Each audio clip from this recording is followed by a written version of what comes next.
Hello dear students of class 10th biology. आज का lecture 13 है और आज का टॉपिक है रिस्पायरेशन एंड ब्रीथिंग। ओके, तो हम समझते हैं रिस्पायरेशन क्या होता है और ब्रीथिंग क्या होता है, दोनों में क्या फर्क है, क्या डिफरेंस है। ओके,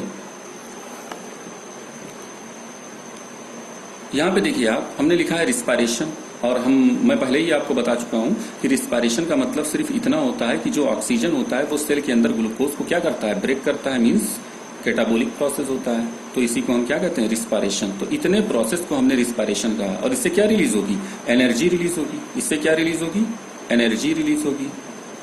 क्या रिलीज होगी, एनर्जी रिलीज होगी। और ब्रीथिंग में क्या होता है, ब्रीथिंग एक मैकेनिज्म होता है, ठीक है। इसमें क्या होता है कि हम इन्वायरमेंट से ऑक्सीजन लेते हैं लंग्स के अंदर और लंग्स के कार्बन डाइऑक्साइड को हम रिलीज करते हैं कहाँ, इन्वायरमेंट में, ठीक है। तो जिस मैकेनिज्म के हेल्प से हम ऑक्सीजन लेते हैं, कार्बन डाइऑक्साइड रिलीज करते हैं, उसे हम ब्रीथिंग कहते हैं। और ब्रीथिंग प्रोसेस में जो ऑक्सीजन हमने लिया है वो ऑक्सीजन सेल के अंदर ग्लूकोज मॉलिक्यूल को ब्रेक करता है, जिससे क्या रिलीज होती है, एनर्जी रिलीज होती है। ओके डियर स्टूडेंट्स, अब हम बात करते हैं, नाउ नेक्स्ट टॉपिक है how energy release during respiration is stored. मतलब जो रिस्पायरेशन के दौरान जो एनर्जी रिलीज होती है वो कैसे स्टोर होती है। तो जब एनर्जी रिलीज होती है, मैं आपको बता चुका हूं कि सेल के अंदर क्या बनते हैं कि जब ग्लूकोज को ब्रेक किया जाता है डियर स्टूडेंट्स, जब ग्लूकोज को ब्रेक करते हैं ऑक्सीजन के हेल्प से, तो इससे कार्बन डाइऑक्साइड बनता है जो कि इन्वायरमेंट में रिलीज हो जाता है, वाटर बनता है और क्या बनता है, एनर्जी बनता है। और वो एनर्जी किस फॉर्म में बनता है, एटीपी के फॉर्म में बनता है। किस फॉर्म में बनता है, एटीपी के फॉर्म में बनता है। अब ये एटीपी का फुल नेम क्या है, एडिनोसिन ट्राई फास्फेट है। ओके डियर स्टूडेंट्स, तो आज हम इसी पे डिस्कस करेंगे कि एटीपी जो एनर्जी है, जिसको हमने केमिकल एनर्जी कहा है, ये इसका जो स्ट्रक्चर होता है, इसका जो फॉर्मेशन होता है वो कैसे होता है, ठीक है। तो यहाँ पे आप देख रहे होंगे एडनिन हमने लिखा है, ठीक है। एडनिन का केमिकल स्ट्रक्चर होता है, बट हमने यहाँ पे केमिकल स्ट्रक्चर ड्रा नहीं किया है। ओके, यहाँ पे जो है राइबोज शुगर है, तो ये इतना स्ट्रक्चर राइबोज शुगर है, इतना स्ट्रक्चर, ये देखिएगा इतना स्ट्रक्चर क्या है, राइबोज शुगर है। ओके डियर स्टूडेंट्स, ये देखो, ठीक है। और इस राइबोज शुगर से क्या ऐड है, एडनिन। तो जब राइबोज शुगर से एडनिन ऐड होता है तो ऐसे स्ट्रक्चर को हम क्या कहते हैं, एडेनोसिन कहते हैं। क्या कहते हैं, एडेनोसिन कहते हैं। ओके डियर स्टूडेंट्स, अब एडेनोसिन के साथ अगर एक फास्फेट ऐड होता है तो उसको हम क्या कहते हैं, एडेनोसिन मोनोफास्फेट। मोनो मतलब क्या, एक फास्फेट। अगर दो फास्फेट ऐड होते हैं तो उसको हम क्या कहते हैं, एडेनोसिन डाइफास्फेट, मतलब दो फास्फेट ऐड है एडेनोसिन के साथ। अगर तीन फास्फेट ऐड होते हैं तो हम क्या कहते हैं, एडेनोसिन ट्राइफास्फेट। देखिए तीन फास्फेट ऐड हैं, 1 2 3। अब आप यहां पे देख रहे होंगे कि जो फर्स्ट फास्फेट है, यहां पे देखिए जो फर्स्ट फास्फेट है, इसके बॉन्ड में, इसका बॉन्ड क्या है, लीनियर है। देखिए लीनियर बॉन्ड है कि नहीं है ना। अब ये लीनियर बॉन्ड में जो फर्स्ट फास्फेट होता है, इसमें हाई एनर्जी पाई जाती है।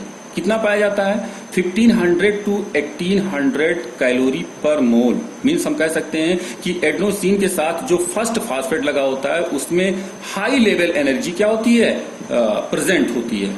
उसके बाद में जो सेकंड फास्फेट होता है, तो इसमें आप देखिएगा जो सेकंड फास्फेट हमने ऐड किया है, इसमें जो बॉन्डिंग की है वो स्पाइरल फॉर्म में की है। देखिए स्पाइरल फॉर्म में दिखाई दे रहा है आपको।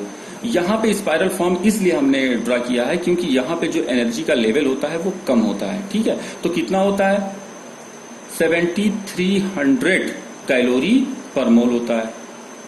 ओके, थर्ड फास्फेट में अगर आप देखते हैं तो थर्ड फास्फेट में भी जो हमने बॉन्डिंग की है वो स्पाइरल फॉर्म में की है, और जो यहाँ पे एनर्जी है वो भी 7300 कैलोरी पर मोल है। यानी हम कह सकते हैं कि जो फर्स्ट फास्फेट है उसमें एनर्जी का जो लेवल है वो सबसे हाई है। बाकी सेकंड और थर्ड फास्फेट में जो एनर्जी का लेवल होता है वो क्या होता है, इक्वल होता है और कम होता है। कितना होता है, 7300।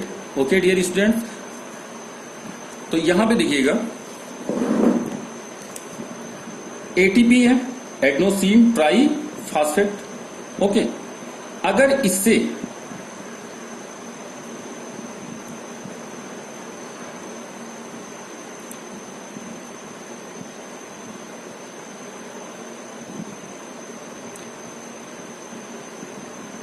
यहां पे देखिए एटीपी का फॉर्मेशन हुआ सेल के अंदर। अब अगर वो सेल इस एटीपी को कंज्यूम करती है तो इस एटीपी के पहले फास्फेट को, यानी कि पहले फास्फेट को ये क्या करेगी, रिलीज करेगी, है ना, और एनर्जी रिलीज होगा।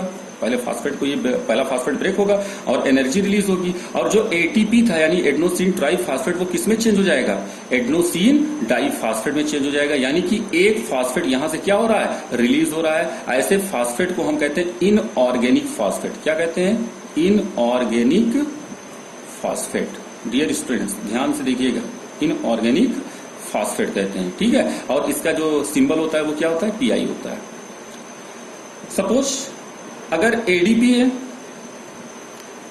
है और इस एडीपी से एक फास्फेट निकलता है, ये एडेनोसिन डाइफास्फेट है ना, अगर एक इनऑर्गेनिक फास्फेट निकलता है तो ये चेंज हो जाएगा एएमपी में, adenosine monophosphate, PI plus energy. Okay dear students, यहां पे देखिएगा एडेनोसिन मोनोफास्फेट, यानी कि जो डाइफास्फेट था वो किस में कन्वर्ट हो गया, मोनोफास्फेट में कन्वर्ट हो गया, और एक फास्फेट रिलीज हो गया। डाइफास्फेट से जब एक फास्फेट रिलीज हुआ तो ये किसमें क्या रिलीज हुआ, जब ये मतलब रिलीज हुआ तो इससे क्या निकला, एनर्जी निकला। ठीक है डियर स्टूडेंट्स, इसी तरीके से अगर आप देखते हैं तो यहां पे देखिएगा, अगर एएमपी है, एएमपी, और इसमें 2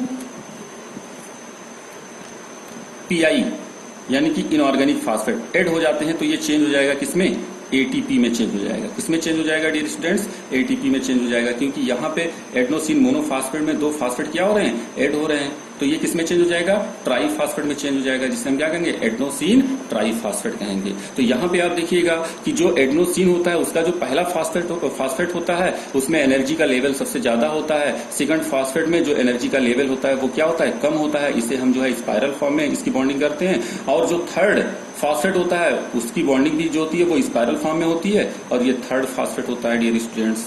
ओके, यहाँ पे बुक देखिए आप,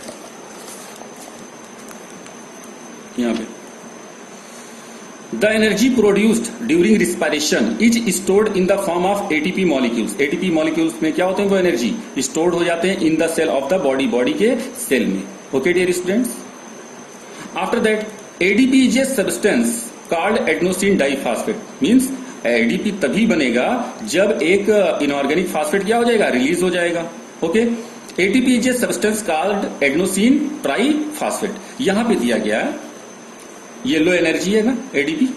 ओके, अब लो एनर्जी जो है इसमें जो है वो फास्फेट को क्या कर रहे हैं, हम ऐड कर रहे हैं, यानी कि एनर्जी ऐड हो रही है। अब जब एनर्जी ऐड होगी एडीपी में तो ये क्या बन जाएगा, एटीपी बन जाएगा डियर स्टूडेंट्स। और अगर एटीपी से एक फास्फेट क्या होता है, रिलीज होता है, ठीक है, यानी इनऑर्गेनिक फास्फेट। ओके, तो ये किसमें फॉर्म हो जाएगा, किसमें बन जाएगा, ये फिर एडेनोसिन डाइफास्फेट में।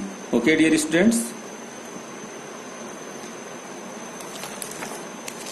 तो डियर स्टूडेंट्स आज के लिए इतना ही, और नेक्स्ट टॉपिक जो है वो हम नेक्स्ट लेक्चर में जो है वो स्टडी करेंगे। तब तक के लिए God bless you, thank you.